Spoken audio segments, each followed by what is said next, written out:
Assalaamu calaykum. Maanta waxaan rabaa inaan idin wadaago walletkan la dhaho Aqua. App-kan ayaa waxaa ku qoraysaan App Store-ka hadda iPhone haysataan, haddii aad haysataan Android waxaa ku qoraysaan Play Store-ka. Kadib waa soo download garaynaysaa, aniga aad mar hore soo download gareeyay waa haystaa. Haddaan hadda open dhaho aan furo, meeshaan ayuu keenayaa. Marka saa hadda halkan uga jeedaan, app-kan waa app very simple ah oo aad easy ah, qof walba fahmi karo. Wuxuuna ku jira aawtiyada Bitcoin oo kuwa fiican ayuu ku jira. Waa wallet cusub dhawaan soo baxay. Wuxuu leeyahay features aan kuwa kale lahayn. Marka halkan ayaan ku sharxayaa featureskan. Haddaad sidaan buu egyahay wajahadiisa. Marka hadda meesha setting hadda ku dhufano macluumaad kale ayaa ku qoran.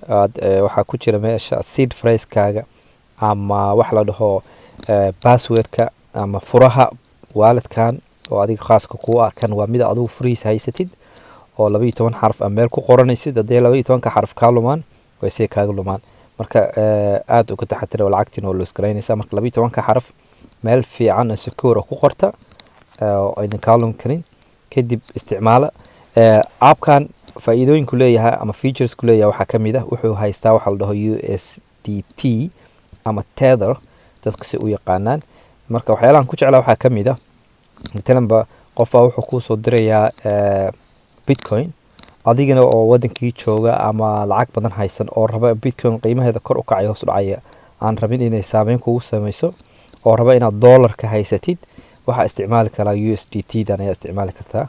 tan USDT baa la dhahaa waa Tether waa lacag 100 halkii dollar always $1 ayay joogtaa. wax kor u kacay hoos u dhacaya malahan waa lacagta dollarka ahayd oo digital ah. marka qof baa kuu soo diraya aad Bitcoin ahaan kugu soo diray Bitcoin caadiga ah oo base-ka ayuu kugu soo diray.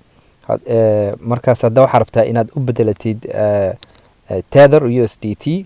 marka waxaad sameynaysaa meeshan ayaa imaanaysaa market ku taalo click baa ku siinaysaa kadibna swap ayaa ku dhufanaysaa. marka waa u jeedaan waxa swap ku sameyn kartaa hadda Bitcoin base-ga ah hadda ku dhufatid oo midna waxa haystaa hal Bitcoin ayaa haystaa example. hadda walletkan hal Bitcoin kuma jirto laakiin hadda haystid ama aad haysatid 0.09 oo kale tusaale ahaan oo Bitcoin ah oo aad rabtid inaad u bedelatid dollar oo USDT aad haysatid saa meeshaan imaanaysa intaad haysatid oo balance-ga meesha kugu jirta ayaa ku qoraysaa kadibna waxaad leedahay swap kadibna continue baa leedahay swap-kiisaas u dhacaya lacagtaada waxa lagu bedelayaa USDT. haddii aad haysatid sidoo kaleeto USDT haysatid oo aad rabtid inaad u bedelatid Bitcoin ama lightning dib ayaan ka sharxi doonaa ayadana sidoo kale ayaa sameyn kartaa swap-ka sameyn kartaa. marka waaladyada kaleeto malahan features-ka malahan. wuxuu kaloo leeyahay receive-ka hadda ku dhufto meesha kore receive ku taala ku dhufatid oo qof wax ku soo dirayo midna qof waxa ku soo diraya qof USDT Tether haysta oo ku dhisan Ethereum ama Tron oo kaleeto. hadda dad badan ayaa wax isticmaalaan USDT ku dhisan korkeeda ay ku dhisan yihiin Ethereum ama Tron. waliba Africa aad waxa loogu isticmaalaa Tron waa aad raqiis u tahay. marka Tron-kii qofkii uu ku soo diraya waxa rabtaa inaad wallet-kaagan safe-ka ku haystid Binance iyo kuwa kale ka soo dirsatid kan ku soo shubatid Tron-kan kana kugu soo dhacaya isla markii meeshan ku imaanaya. markaas aad rabtid waxa ku gadan kartaa Bitcoin hadda haystid hadda rabtid waxa haysan kartaa Tether ka haysan kartaa. marka meeshan uga jeedid waxa ku taala Bitcoin USDT da app-kan uu hayo waa USDT ku dhisan liquid kuma dhisna Tether kuma dhisna Ethereum kuma dhisna Tron. waxay ku dul dhisan tahay USDT dan app-kan uu hayo wallet-kan uu hayo liquid waa waxa la dhaho sidechain oo ku xiran Bitcoin ay isku xiran yihiin oo korkeeda ku dhisan yihiin ayaan dhihi karaa. marka USDT da haystid waa USD si ugu dhisan korka Bitcoin maahan Ethereum kuma dhisna Tron kuma dhisna. marka taasay kugu wareegaysaa. hadda liquid Bitcoin tan oo kaleeto ayaduna waa Bitcoin ku dul dhisan Bitcoin caadiga base-ka sababtan base u leeyahay waa taas Bitcoin base-ka waa mid kore oo bidixda taala. intaan kale oo tan kale oo bidixda taala iyo tan hoos labadana hoosaba waxay ku dul dhisan yihiin Bitcoin ama ku xiran yihiin baadhi kana. marka app-kan waa app ujeedaan face-kiisan ama user interface-kiisan UI-giisa soo aragtaan waa very clean waa very simple qof walba uu fahmi karo.